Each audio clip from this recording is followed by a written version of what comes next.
Hi everyone, welcome to the new session. तो आज की इस वीडियो में हम बात करने वाले हैं कि गिट को कैसे इंस्टॉल करते हैं विंडोज़ पे, लिनक्स पे और मैक ओएस पे। तो चलिए स्टार्ट करते हैं विंडोज़ से। करेंटली मेरे पास विंडोज़ मशीन अवेलेबल नहीं है, तो मैं आपको सिर्फ स्टेप बाय स्टेप बता देता हूँ कि क्या करना है आपको। सो आपको अपना ब्राउज़र खोल लेना है, गूगल क्रोम या कोई भी फेवरेट ब्राउज़र, फायरफॉक्स या कुछ भी जो आप यूज़ करते हो, और वहाँ पे टाइप करना है गिट SCM, फिर एंटर कर देना है। यहाँ पे गिट SCM को क्लिक करना है, इसके वेबसाइट को। तो यहाँ पे आपको विंडोज़ को क्लिक कर देना है। तो यहाँ पे एक आएगा गिट फॉर विंडोज़ x64 सेटअप, गिट फॉर विंडोज़ ARM64 सेटअप। तो जिन लोगों के पास भी ARM बेस्ड प्रोसेसर है उनके लिए रहता है ये। और अगर आपके पास इंटेल या राइजन का AMD का प्रोसेसर है तो आपको क्लिक करना है फर्स्ट वाला। तो उसको क्लिक कर देना है। तो आपका ये डाउनलोड में चला जाएगा। देखिए डाउनलोड होना चालू हो गया। मेरे पास विंडोज़ मशीन नहीं है इसलिए .exe फाइल मैं रन नहीं कर पाऊँगा। सो अगर विंडोज़ मशीन मेरे पास होता तो मैं आप लोगों को पूरा स्टेप बाय स्टेप गाइड करता। सो तो चलिए हम लोग सीखते हैं कि मैक ओएस पे कैसे करते हैं। तो मैक ओएस के लिए ज़्यादा दिमाग नहीं लगाना है। मैक ओएस पे आपको एक टर्मिनल दिखाई देगा, ऐप सेक्शन में मिल जाएगा, और नहीं तो आप स्पॉटलाइट सर्च में सर्च कर लेना टर्मिनल। और टर्मिनल जब ओपन हो जाएगा तो वहाँ पे आपको टाइप करना है Xcode dash select dash dash install. इस कमांड को टाइप करने के बाद आपको एंटर दबाना है तो आपका ये इंस्टॉल हो जाएगा। उसके बाद चेक करना है कि इंस्टॉलेशन हुआ कि नहीं हुआ। उसके लिए टाइप करना है गिट डैश डैश वर्जन। फिर यहाँ पे आपको अपना वर्जन शो हो जाएगा क्योंकि इस डिवाइस पे पहले से इंस्टॉल था गिट। तो और अगर आप लिनक्स मशीन यूज़ कर रहे हैं तो वहाँ पे भी टर्मिनल मिल जाएगा। तो वहाँ पे भी सेम ही टर्मिनल डालता है, मैक ओएस में भी सेम टर्मिनल डालता है और लिनक्स में भी सेम डालता है, क्योंकि लिनक्स में बैश रहता है और मैक ओएस में जैश टर्मिनल होता है। तो दोनों सिमिलर ही है, बस जैश थोड़ा सा एडवांस है। सारे कमांड ऑलमोस्ट सेम है, लेकिन आपको इंस्टॉलेशन के लिए डिफरेंट कमांड्स की यूज़ होता है क्योंकि यहाँ पे डिफरेंट पैकेज मैनेजर्स यूज़ होते हैं।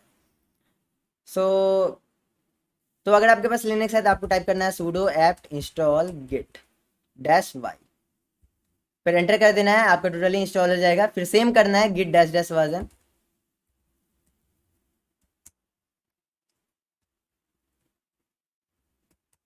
तो यहाँ पे आपको वर्जन शो हो जाएगा। तो हम लोग यहाँ पे सीख लिए कैसे इंस्टॉल करते हैं। तो गिट को यूज़ करने के लिए हमको कमांड लाइन इंटरफेस सीखना होगा। तो मेनली हमारे पास दो टाइप के इंटरफेसेस होते हैं, एक है कमांड लाइन इंटरफेस CLI और एक है ग्राफिकल यूज़र इंटरफेस GUI। तो कमांड लाइन इंटरफेस क्या होता है, जैसे कि मैं बताया था टर्मिनल पे आप लोग को इंस्टॉल करना है गिट को। तो टाइप किया था sudo apt install git, या आपको टाइप किया था Xcode dash select dash dash install. तो ये जो कमांड यूज़ किया वो कमांड लाइन था। और जब हम नॉर्मली फाइल यूज़ करते हैं, जैसे ब्राउज़र पे जाते हैं, पैकेज को डाउनलोड करते हैं और इंस्टॉल बटन दबा के हम लोग इंस्टॉल करते हैं, तो वो हो जाता है GUI। तो GUI में जब हम फोल्डर को ग्राफिकल यूज़र इंटरफेस क्या होता है, तो यहाँ पे हम GUI में हम जब नेम फोल्डर को डबल क्लिक करते हैं तो हमारा फोल्डर खुल जाता है। तो ये फोल्डर किसके अंदर है, होम के अंदर, डेस्कटॉप के होम के अंदर यूज़र, यूज़र के अंदर डेस्कटॉप, डेस्कटॉप के अंदर नेम। अगर हम इस फोल्डर को डबल क्लिक किए हैं तो बैकग्राउंड में कुछ तो प्रोसेस हुआ होगा। तो वो प्रोसेस अगर हम चाहते हैं कि हम कमांड लाइन के थ्रू करें डायरेक्ट टाइप करके, तो वो हम कमांड लाइन के थ्रू करते हैं। जैसे कि यहाँ पे हम PWD करते हैं। ये PWD कमांड क्या होता है, तो ये कमांड हमारे डायरेक्टरीज, कौन से डायरेक्टरी में हम हैं, करंट डायरेक्टरी बताता है कि हम कौन से डायरेक्टरी में हैं, एक्टिव डायरेक्टरी कौन सा है। तो हम लोग होम के अंदर यूज़र डायरेक्टरी में। तो अगर हमको इस डायरेक्टरी के अंदर, अगर मान लो कि हमको डेस्कटॉप के अंदर आना है, तो होम के अंदर ही डेस्कटॉप होता है। तो यहाँ पे हम टाइप करेंगे LS, मतलब लिस्ट डायरेक्टरी। तो इस सहजेब नाम के यूज़र के अंदर कौन कौन सा डायरेक्टरी है वो हमें ये कमांड लिस्ट कर देगा। जैसे कि डेस्कटॉप, पिक्चर्स, बहुत सारे है। तो हम लोग को डेस्कटॉप पे आना है क्योंकि ये जो फाइल है हमारा नेम वो डेस्कटॉप पे ही है, फोल्डर जो है। तो इस पे आने के लिए हमको चेंज डायरेक्टरी CD दबाना होगा, जिससे हम डायरेक्टरी चेंज करेंगे और डेस्कटॉप। तो यहाँ पे टाइप करेंगे डेस्कटॉप, फिर एंटर कर देंगे। तो हम लोग डेस्कटॉप के अंदर चले आए हैं। फिर यहाँ पे LS करेंगे लिस्ट फाइल, तो यहाँ पे जितना भी फाइल है वो सब दिखाई देगा। तो यहाँ पे एक फोल्डर है नेम, जो कि डेस्कटॉप के ऊपर हम लोग को GUI में भी दिखाई दे रहा है और CLI में यहाँ पे हम लोग को दिखाई दे रहा है नेम। तो यहाँ पे हो गया चेंज डायरेक्टरी, कैसे हम लोग डायरेक्टरी चेंज किए। तो पहले इसको हम लोग GUI में खोल लेते हैं इधर। तो ये GUI में खुल गया। तो अगर हम लोग इसी चीज़ को, अगर हम और अगर हम मान लीजिए न्यू फोल्डर बनाना चाहते हैं इसमें, तो हम लोग डायरेक्टली सिंपली जीयूआई में क्या करते हैं, न्यू फोल्डर क्लिक करके फोल्डर का नेम लिख देते हैं, जैसे ABCD। तो यहाँ पे फोल्डर बन गया। तो अगर हम लोग फोल्डर बनाना चाहते हैं CLI से, तो मतलब फोल्डर बनाने टाइम क्या प्रोसेस हुआ होगा, तो वो हुआ होगा MKDIR, make directory. Make directory means new directory बना। तो मेक डायरेक्टरी क्या नाम देना है डायरेक्टरी का, जैसे कि हम ABCD बताए थे। ये डेस्कटॉप पे ही न्यू डायरेक्टरी क्रिएट हो चुका होगा, देख लेते हैं। जैसे यहाँ डेस्कटॉप पे इसी में चले आते हैं, नेविगेट कर लेते हैं, तो डेस्कटॉप पे एक ABCD नेम का डायरेक्टरी बन गया। तो हम लोग को जाना है टर्मिनल के अंदर भी नेम डायरेक्टरी के अंदर फोल्डर बनाना है, और GUI में हम क्लिक करते हैं डबल क्लिक, तो हम लोग नेम के अंदर चले आए। और वैसे ही टर्मिनल के अंदर हमको टाइप करना होगा CD चेंज डायरेक्टरी नेम, फिर एंटर करेंगे तो हम लोग नेम के अंदर आ गए। PWD करके देख लेते हैं, तो हम लोग होम के अंदर हैं। होम के अंदर एक यूज़र है सहजेब, उसके अंदर एक फोल्डर है डेस्कटॉप, और डेस्कटॉप के अंदर एक डायरेक्टरी है जिसका नाम है नेम। तो हम लोग यहाँ पे भी नेम में है, यहाँ पे भी नेम है। तो अगर हम लोग को इस नेम के अंदर कोई फोल्डर बनाना है, तो वहाँ पे हम लोग टाइप करेंगे MKDIR। फिर अगर इसमें एक डायरेक्टरी बनाते हैं सहजेब, गलती से लिखा गया। तो अगर हमको इसको रिमूव करना है, तो यहाँ पे एक डायरेक्टरी बन गया, कुछ अलग ही नाम हो गया, मतलब गलती से टाइप हो गया। तो इसको हम RMDIR remove directory, RM means remove directory, फिर SHH, फिर टैब दबा देंगे तो ऑटो कंप्लीट हो जाएगा।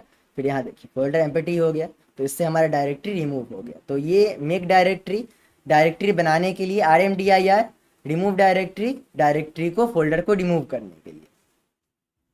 तो वैसे ही हम लोग को एक फाइल बनाना है नेम के अंदर, जैसे index.html मान लेते हैं, एक फाइल ही बनाते हैं इंडेक्स, नहीं सहजे भी बना लेते हैं MKDIR।